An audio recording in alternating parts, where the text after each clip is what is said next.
నమస్తే రమగారు. నమస్తే జయ. రమగారు, మంచి మాటలు, సూక్తులు చెప్పుకోవటానికి, వినడానికి చాలా బాగుంటాయి. వినేవాళ్ళు ఉంటే చెప్పేవాళ్ళు ఏదో ఏదో ఒక సామెత కూడా ఉంది కదా, లోకు అన్నట్లుగా చాలా వింటామండి కొటేషన్స్ కానీ ఇలాంటివన్నీ. కానీ అవి పాటించడంలో మాత్రం కొంచెం కష్టంగానే అనిపిస్తుంది. అందరికీ అన్ని వేళలా అన్నీ సాధ్యం కాదు. అవును, కానీ సాధ్యం చేసుకుంటే చాలా బాగుంటుంది. ఎలా? మంచి మాటల్ని ఇంప్లిమెంటేషన్ కష్టం. ఎస్. ఇప్పుడు సత్యం వద అన్నారు అంటే నిజం చెప్పు. ఎల్లవేళ నిజం చెప్పలేకపోతాం. ఎక్కడ చెప్తామండి? ఎక్కడ చెప్తాం కదా, కష్టం. నిజం చెప్పలేకపోతే అబద్ధం కూడా చెప్పకుండా ఉండు. కనీసం ధర్మాన్ని ఆచరించు. అన్నిసార్లు చేయలేకపోతావు, కనీసం అధర్మాన్ని చేయకు. ధర్మం చేయలేకపోతే పీడ పోయి. అంతేగా, అది పాయింట్. మన పెద్దవాళ్ళు చెప్పేది అదే. అయితే ఈ 4 మంచి మాటలకు ఒక మంచి కథ ఉంది, చెప్తాను. పూర్వం ఒక వ్యాపారి ఉండేవాడట. ఆయనకి ఏంటంటే ఎవరి దగ్గరైనా మంచి మాటలు వినటం ఇష్టం. ఆయన వినయశీల్ అనమాట. అయితే ఆ వినడం వింటాడు, మంచి మాటలు వింటాడు. ఎవరైనా వస్తే మంచి మాటలు చెవిని వేసుకోవడానికి గుళ్ళోకి వెళ్ళి తర్వాత హరికథలు విని అలా చేసేవాడు. అయితే ఏమైందట, ఒకసారి ఒక సాధువు ఆ ఊరు వచ్చాడు. ఈయన పోయి ఆయన దర్శనం చేసి ఏదో పండో ఫలమో సమర్పించి దండం పెట్టాడు. అయ్యా ఏదైనా ఒక మంచి మాట చెప్పండి అన్నాడు. అనేసరికి ఆయన అన్నాడు, మంచి మాటలు ఉచితంగా చెప్తే నెత్తికెక్కవు నాయన, డబ్బులు ఇచ్చి చెప్పించుకో. మంచి మాటకి 100 రూపాయలు అన్నాడు. నీకు ఉచిత సలహా చెప్తే ఉచితంగానే పోతుంది అది. అదే నువ్వు డబ్బులు ఇస్తే ఏం మాట్లాడాలో నువ్వు అదే మాట్లాడతావు, ఏం తెలుసుకోవాలో అదే తెలుసుకుంటావు, అక్కర్లేని మాటలు ఉండవు కదా. అందుకని ఇలా అడిగేసరికి ఆయన అన్నాడు, అలాగే 100 రూపాయలు ఇస్తాను మాటకి. సరే, ఆయన ఏం చెప్పాడంటే మొదటి వాక్యం, సామాన్యుడు ఎవడైనా గొప్పవాడయ్యాడనుకో వాడిని సామాన్యుడిగా ఉద్దేశించి మాట్లాడకూడదు, గొప్పవాడిగానే గుర్తించాలి. అది నీకు మంచిది. నీతో పాటు ఉన్నవాడు పెద్ద వ్యాపారస్తుడయ్యాడు, ఏమా అనకూడదు, ఏమండి అని మాట్లాడాలి. సంబోధన మర్యాదగా ఉండాలి. నువ్వు గొప్పవాడి అన్నట్టుగానే ఉండాలి. వాళ్ళే దిగి మన ఇద్దరం స్నేహితులను చిన్నప్పటి నుంచి అనేవాడంటే ఓకే, నువ్వు అనకూడదు. సామాన్యుడిని పెద్దవాడైతే పెద్దవాడుగానే గుర్తించాలి, కానీ వీడి ఇది వరకు సామాన్యుడు, మా వాకిట్లో తిరిగేవాడు ఏరావరే అని అనకూడదు అని చెప్పాడు. ఈయనకి చాలా నచ్చింది. మనతో ఉన్న ఒక సామాన్యుడు గొప్పగా అయిపోవటం ఎంత బాగుంది అనుకుని, అయ్యా ఇంకొక మాట చెప్పండి. మళ్ళీ 100 అన్నాడు ఆయన. అలాగే అని ఇంకో 100 రూపాయలు చేతిలో పెట్టాడు. ఈయన ఏమన్నాడంటే, ఎప్పుడు ఇతరుల రహస్యాలు బహిరంగపరచద్దు నీ అంతటా నువ్వు. నీకు తెలుసు, నీ చుట్టుపక్కల వాళ్ళకు కూడా తెలుసు అనుకో, వాళ్ళందరూ మాట్లాడినా నువ్వు మాట్లాడద్దు. ఇతరుల రహస్యం ఎప్పుడు నీ నోటితోటి నువ్వు చెప్పకూడదు. ఇది చాలా వ్యాలిడ్ పాయింట్. మనం డిస్కస్ చేయడానికో, ఎవరికైనా చెప్పడానికో, లేకపోతే దాని గురించి మనం తెలుసుకోవటానికో ఎవరికైనా చెప్పామంటే అది పెదవి దాటితే పృథివీ దాటితే చాలా ఇబ్బందులు వస్తాయి దాంతో. అందుకని ఇతరుల రహస్యాలు చెప్పకూడదు. ఈయనకి ఇది కూడా బాగుంది, బాగా నచ్చింది. అయ్యా ఇంకొక మాట చెప్పండి అన్నాడు. జేబు చూసుకున్నాడు, డబ్బులు ఉన్నాయి. ఇంకో 100 రూపాయలు చేతిలో పెట్టాడు.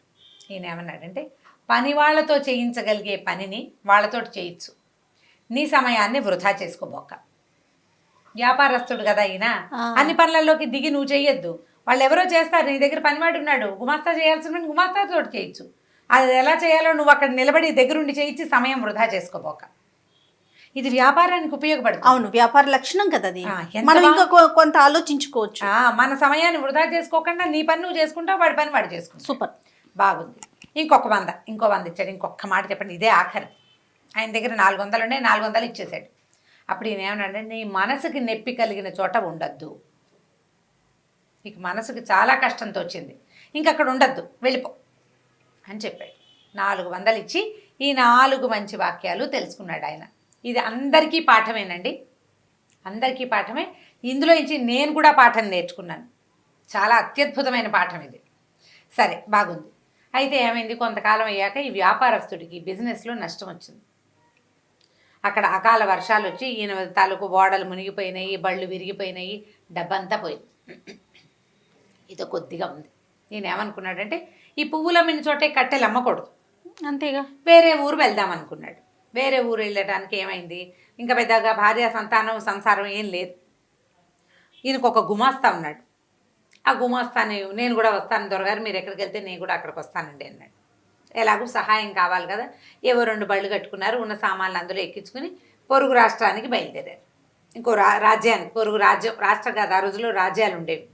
రాజ్యానికి వెళ్తే సరే ఆ రాజ్యపు ఊరి మొగదల్లో ముందు రోజు రాత్రే విశ్రాంతి తీసుకున్నారు. అయితే ఈయన ఏమనంటే ఉన్న దగ్గర డబ్బులేవో అబ్బాయికి ఇచ్చి పొద్దున్నే అబ్బాయి ఊళ్ళోకి వెళ్ళి ఏదైనా తినడానికి దానికి ఆహార పదార్థాలు ఏర్పరచుకురా, పూటకోళ్ళ వసతి ఉందేమో చూసిరా, మనం వెళ్ళి ఉండడానికి వీలేదో ఉందో 4 కనుక్కురమ్మని కాస్త డబ్బులు చేతిలో పెట్టాడు. ఈ గుమాస్తా కుర్రాడు ఆ డబ్బులు పుచ్చుకుని ఊళ్ళోకి వెళ్ళాడు. దైవవశాత్తు ఆ ఊరు రాజుగారు ముందు రోజు కొద్ది రోజుల ముందు పోయారు. ఆయన దినకర్మలన్నీ అయిన తర్వాత ముహూర్తం పెట్టుకున్నారు. ఈరోజు ఉదయం నగర ప్రవేశం మొట్టమొదట ఎవరు చేస్తారో వాడే మన రాజు అని నిర్ధారించుకుని ఉన్నారు వాళ్ళు. తెల్లవారంగానే నగర ప్రవేశం చేశాడు వ్యాపారస్తుడు గుమస్తా. ఆయన్ని కనపడంగానే ఓహో దొరికేశాడు మనకు రాజన్నారు కుర్రాడు. చిన్న వయసు వాడైతే 4 నేర్పించుకోవచ్చు, చూడటానికి బాగానే ఉన్నాడు, కొంచెం లెక్క డొక్క తెలిసిన వాడు, ఒక శుద్ధి ఉంది వాడికి, 4 ముక్కలు వచ్చు. ఇక దండేశారు, దండం పెట్టారు, చేశారు, తీసుకెళ్ళిపోయారు. మధ్యాహ్నం అయింది, ఆకలికి నకనకలాడిపోతున్నాడు వ్యాపారస్తుడు. ఏవో మరవరాలు అటుకులు ఉంటే 2 నోటో వేసుకున్నాడు. ఈ అబ్బాయి రావటల్లా. ఏమైందో ఏదో ప్రమాదం వాటిల్లిందా కుర్రాడు, వాడు డబ్బులు పుచ్చుకుని పారిపోయే రకం కాదు, ఇంత దూరం వచ్చాడు కదా మనతో పాటు. సరే ఈయన లోపలికి బయలుదేరి వెళ్ళాడు.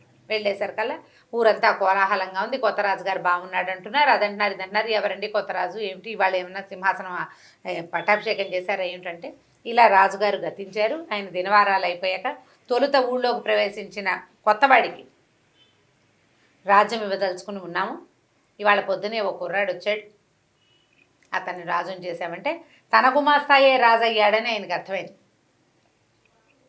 గబగబా మెల్లిగా అంతఃపురాన్ని అక్కడికి రాజప్రాసాదం దగ్గరికి వెళ్ళి నేను ఫలానా అని చెప్పాడు. చెప్పేసరికి లోపలికి కబురు వచ్చింది. కుర్రాడు చెప్పాడు కదా, గుమాస్తా రాజైన గుమాస్తా ఏం చెప్పాడు, ఒక వ్యాపారస్తుడితో కలిసి వచ్చాను, ఆయన ఊరు బయట విడిశాడు అని చెప్పాడు.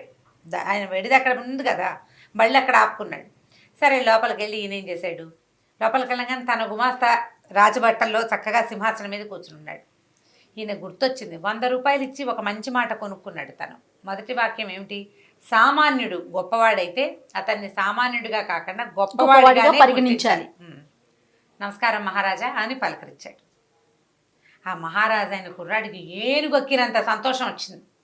మహారాజా అయిన సంతోషం కంటే తన యజమాని తనని మహారాజుగా గుర్తించిన పాయింట్ వ్యాలిడ్ పాయింట్స్ అనమాట. అత్యద్భుతమైంది. ఆయన చాలా గౌరవించి, ఈయన నాకు ఒకప్పటి యజమాని, నాకు అన్ని చదువు అంటే అన్ని విద్యలు, వ్యాపారం చేయటం, అందులో మెళకువలు ఈయనే నేర్పించాడు, ఈయన నా మంత్రిగా ఉంచుకుంటానని ప్రకటించాడు. ఈయన అక్కడ మంత్రి అయిపోయాడు. ఈయన అక్కడ వ్యాపారం కోల్పోయి వచ్చాడు కదా, సరే ఓ ఇల్లు వాకిలి ఏవో అలాట్ చేశారు, మంత్రులకు ఇచ్చేవి కొత్త మంత్రి గారికి కూడా ఇచ్చారు. ఆయన బండి గిండి అన్నీ తెప్పించి ఇక్కడ పెట్టారు. సరే రాజుగారికి ఆయన భార్యని, ఆ ఊళ్ళో అక్కడ పెళ్ళయింది గుమాస్తాకి, ఈయన వెనకాల వచ్చాడు కదా, ఆవిడని తెప్పించారు. ఆవిడ తెప్పించేశారు. తెప్పించిన తర్వాత ఏమైంది, కొద్ది రోజులు గడిచాయి. ఒకరోజు ఈ రాజుగారు ఇప్పుడు ఈ గుమాస్తా కుర్రాడు భార్యని అక్కడ వదిలిపెట్టి ఇక్కడికి వచ్చాడు ఈయనతోటి. ఆ భార్యకి అక్కడ ఎవరితోటో ఫ్రెండ్షిప్లు ఉన్నాయి, ఆ అమ్మాయి ప్రవర్తన అంత మంచిది కాదు. ఇక్కడికి వచ్చాక ఇక్కడ కూడా కొద్దిగా స్నేహాలు చేసింది. ఓ రోజు ఈయన ఏవో అవి ఇవి అంటే అశ్వశాలలు గోశాలలు అవి పరిరక్షణ అవి వాటి కోసం చూస్తుంటే అశ్వశాలలో ఈ రాణిగారు ఆ అశ్వశాల అధిపతితోటి కనపడింది. దాంతో ఈయనకి ముందు టెన్షన్ వచ్చింది, తర్వాత భయం వేసింది. ఇతరుల రహస్యాలు బహిరంగపరచకూడదు, అందుకని ఏం చేశాడు ఆయన, తన భుజం మీద ఒక శాలువ ఉంటే వాళ్ళు ఎవరికి కనపడకుండా వాళ్ళు ఉన్న గది దగ్గర ఆ శాలువ గుమ్మాన్ని ఇట్లా కర్టెన్లాగా పెట్టేసి వచ్చేసాడు. వచ్చేసేసరికల్లా ఆ అమ్మాయి చూసుకుంది, ఇక్కడ శాలువ ఉందంటే ఖచ్చితంగా ఎవరో మన చూశారు అని అనుకుని ఈ శాలువ ఎవరిది వాకపు చేసింది కొత్త మంత్రి గారికి అని తెలిసింది. కొత్త మంత్రి గారు రాజుగారికి పూర్వపు ఓనరు, పూర్వపు సేటు. ఈవిడేం చేసింది, మీ మంత్రి గారు దుష్ప్రవర్తన, నాతోటి సరిగ్గా ప్రవర్తించలేదు, నన్ను ఏదో అన్నాడు, నాతోటి సరిగ్గా చేయలేదు అని చెప్పేసి భర్తకి చెప్పింది. చెప్పేసరికల్లా ఇప్పుడు ఏం చేయాలి,